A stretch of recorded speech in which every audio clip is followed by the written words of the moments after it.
নারায়ণগঞ্জের দুটি হলের টিকিট না পেয়ে সর্বশেষে নারায়ণগঞ্জের সব থেকে জঘন্য নিউ মেট্রো হলে গিয়ে দেখে আসলাম দরদ ছবিটা। আর ছবি দেখার পর একটাই কথা বলবো, one of the best suspense thriller movie I have ever seen in Bangladesh. আর এই ছবিতে আমাদের সাকিব খানের অ্যাক্টিং দেখলে আপনি বলবেন যে এটা কি আসলে আমাদের বাংলাদেশের কোনো নায়ক, মনেই হবে না।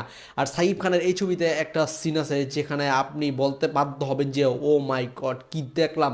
সেই সিনটা দেখে আমার মনে পড়ে গেল ছোটবেলা বিক্রমের অপরিচিত একটা ছবি ছিল, সেই ছবিটাতে এরকম একটা সিন ছিল যখন নাকি পুলিশ আম্বি অর্থাৎ অপরিচিতকে ধরে নিয়ে পুলিশ স্টেশনে যায়, আর তখন সে দুইটা রোল প্লে করে, একটা নর্মাল একটা অ্যাবনর্মাল। ঠিক এমনই একটা সিন আছে এই ছবিতে। আর ভাই কি বলবো, সেখানে সাকিব খান একদম ফাটিয়ে দিয়েছে, মানে আপনার মনেই হবে না যে আপনি ছবি দেখতেছেন। ভাই এত পরিমাণ মানুষ ছিল এই বাঙ্গাচুরা হলে ছবি দেখার জন্য, ভাই কি বলবো, এরকম বাঙ্গাচুরা হলে গিয়ে আমি সিট পাইনি, পরে একটা বাঙ্গা সিটে বসছি যেখান থেকে বসারও জায়গা নাই। নারায়ণগঞ্জের নিউ মেট্রো হলের টিকিটের লেখা টিকিটের দাম 44 টাকা, কিন্তু নিল ভাই 150 টাকা, আলগা একটা সিল মেরা, কি বলবো ভাই।